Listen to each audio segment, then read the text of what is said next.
Hey, welcome to an episode of Chad's Beer Reviews.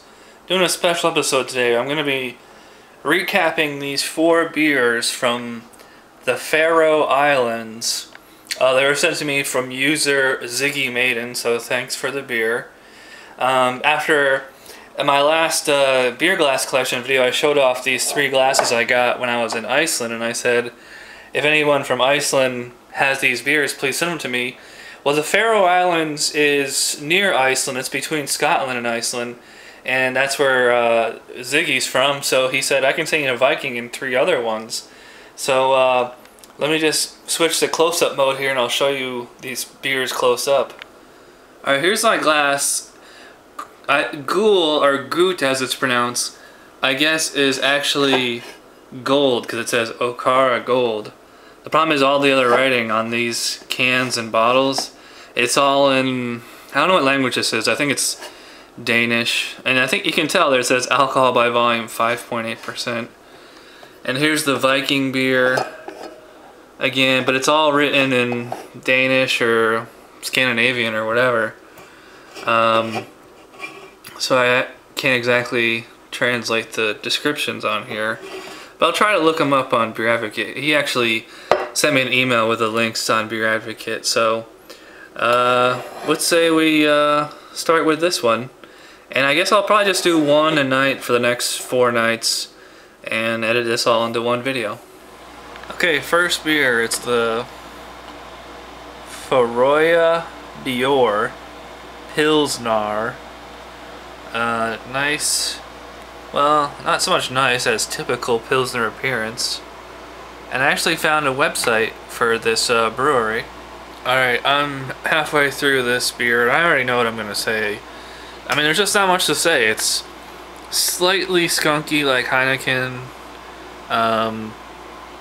Not much taste, thin, watery, slightly sour, but not as bad as some other European beers. I mean, you got some nice lacing there, but otherwise it's pretty unremarkable.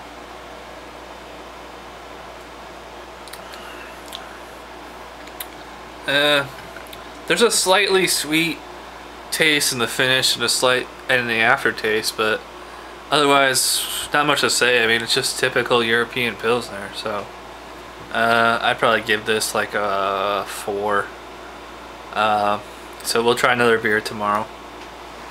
We're on the second beer, which is Eigels Premium Export, 5.7% ABV. It's on Rate Beer. Not very high ratings, but who cares?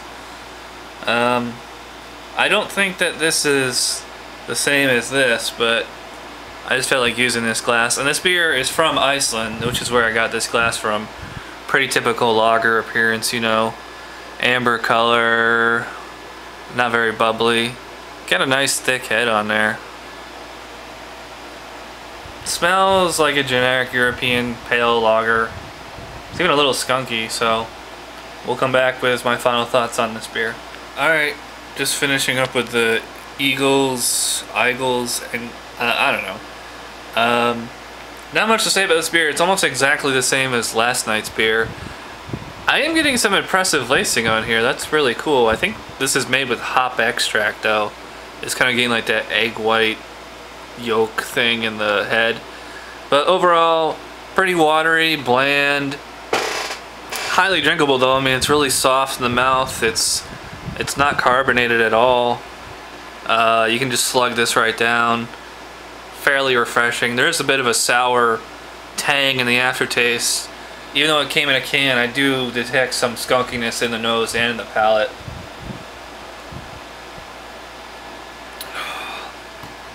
Yeah, I don't know. I mean, I can tolerate this, but there just really isn't a lot to like, so I'd probably go 3 or 4 on this.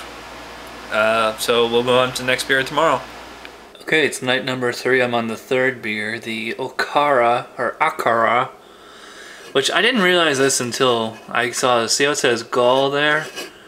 It says gold on this side, so I'm thinking, I mean, that's what this must be. I didn't realize this until now either, is that it's Eigels, the same brewer that did the beer that I had last night. This can's kind of cool. It actually has some writing on it you can sort of make out. 5.8% ABV, 33 centiliters, which would be 330 milliliters. 12-ounce American can is 355 milliliters. It's got some writing in English. And it looks like this is made in Faroe Islands. I mean, there's even a website for it, so let's see how this one pours.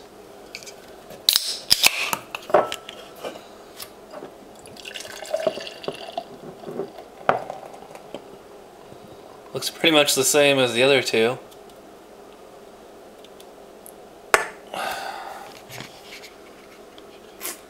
It certainly is gold, alright. Look at all those bubbles. Look at that head. Oh, it's skunky. I can smell it from here. That's weird. Especially it's in a can. Well, I'm going to drink this and we'll come back with my final thoughts.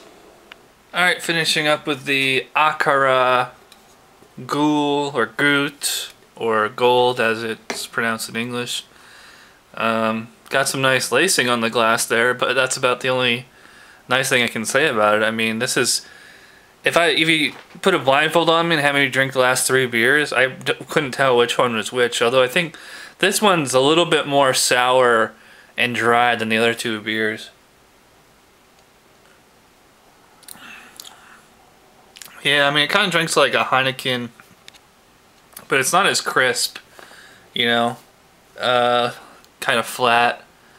But this really just isn't really doing a whole lot for me. Sorry, Ziggy Maiden, that's 0 for 3 so far. Maybe the Viking will be the saving grace, so we'll find out tomorrow. Alright, on the last beer of the night, the Viking Gylltur. I'm looking it up on Beer Advocate right here. It looks like it means premium gold. It's actually won some awards.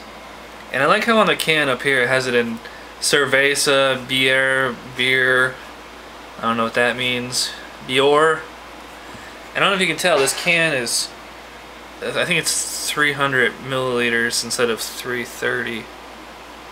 Look, it even has ingredients. Pure Icelandic water, malt, maize, that's corn, sugar, which I would take to be like the yeast or whatever, and hops. And I finally get to put a Viking beer in my Viking pint glass that I got in Iceland. So let's pour this and taste it. Alright, well, I got the Viking in the Viking pint glass. Typical Euro macro lager color. Pretty effervescent. It's funny, it's like the beer is the same color as the can. Got a nice head on there. Got a nice aggressive pour. You know what's funny thing about these beers? Is they all have like a skunky kind of flavor to them, and it's actually, it's not even so much skunky. It's like, it's the smell of like kind of like rubber. Like, smell like rubber gloves or balloons. That's actually what it smells like. So I'm gonna drink this and we'll come back with my thoughts on it. Alright, finishing up with this Viking. I think the only compliment I can give this beer is that there's nice lacing on the glass. Otherwise, it's like, it's pretty much the same as the other 3 beers, only this one has like the nastiest finish. It's like sucking on balloons or like rubber gloves or something. It's like this nasty aftertaste of like rubber, metal, and like grain. If you know, and it's, I mean, it's thin and watery, but I mean, that's kind of to be expected. Yeah. Well, I mean, I guess that wraps it up for these 4 beers. Thanks to Ziggy Maiden for sending them to me. I'm sorry that they're just not, I'm not liking them, you know. But it is interesting though to get beers from places you can't get. So, yeah, thanks again to Ziggy for sending that. If you can find some stouts or IPAs or something from Iceland, let me know, because that would be a lot more interesting. So, thanks for watching this kind of experimental episode of Chad's Beer Reviews, and we'll see you next time. Bye.